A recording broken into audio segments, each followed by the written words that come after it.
આ સાથે હવે અન્ય સમાચાર વિશે વાત કરીએ તો વેરાવળ પાલિકાના કાઉન્સિલરના પતિની દાદાગીરીનો વિડીયો સામે આવ્યો છે। પાલિકાના કાઉન્સિલરના પતિ સરેઆમ દાદાગીરી કરી રહ્યા હતા લોકો સાથે અને તેનો વિડીયો એક જાગૃત નાગરિકે ઉતાર્યો છે। આ વિડીયો અત્યારે વાયરલ થઈ રહ્યો છે। કાઉન્સિલરના પતિ દુકાનદારને ધમકાવતા હોય તે સ્પષ્ટ વિડીયોમાં જોઈ શકાય છે। રેલવે સ્ટેશન નજીક દુકાનનો આ વિડીયો હોય તેવું લાગી રહ્યું છે। હાલ તો આ વિડીયો સોશિયલ મીડિયા પર વાયરલ થઈ રહ્યો છે। વિડીયોમાં ડિમોલિશનની ધમકી પણ આપી રહ્યા છે કાઉન્સિલરના પતિ। જો કે એક દુકાનદારને ધમકાવી રહ્યા છે અને ડિમોલિશનની ધમકી પણ આપી રહ્યા છે। શું કાઉન્સિલરના પતિ પાલિકાનું સંચાલન કરે છે તે સવાલ।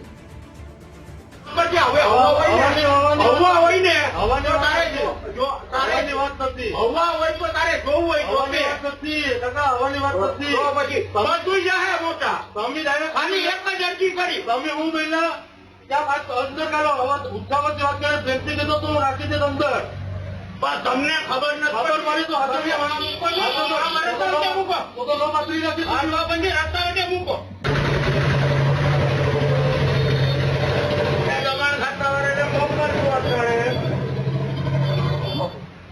તું ઈ મત કરતો હું તને કવિ કહીશ આ પણ અહીંયા રેલવે સ્ટેશન બધી એક ક્લિયર થઈ જવું જોઈએ મારે એક રાખવું નથી ભલે ઈ ખાવાનું ભલે બાજુ વાળા ઓલું કરે હું રેલવે તમારા ખાતા અટાણે ફોન કર બીજી વાત બંધ કર ના પેલા અટાણે હું જાઉં નહીં અત્યારે તું ના તમારા ખાતા મ્યુનિસિપાલિટીમાં ફોન કર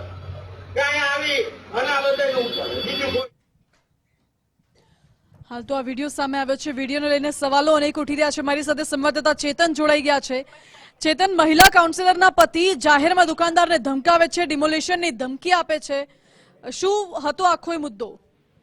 જી, વાત કરવામાં આવે તો વોર્ડ નંબર 9 ની અંદર જે મહિલા કાઉન્સિલર છે તેમના પતિદેવ છે તે પોતે દુકાનદાર છે તેમને કહી રહ્યા છે કે આ બધું અંદર રાખો દુકાનની, બાકી હું ત્યાં ડિમોલેશન કરાવી દઈશ ને બધું ભરાવી લઈશ, આવી દુકાનદારને ધમકી આપી રહ્યા છે। તેવો એક સોશિયલ મીડિયાની અંદર વિડીયો વાયરલ થઈ રહ્યો છે, જેને લઈ અને વેરાવળની અંદર એક ચર્ચાનો વિષય બન્યો છે। દુકાનદાર અને આજુબાજુની ઘણી દુકાનોને અવારનવાર આ લોકો ધમકી આપતા હોય તેમના ઘરના જ, તેવું સામે આવી રહ્યું છે। ઓકે ચેતન, આભાર આપનો।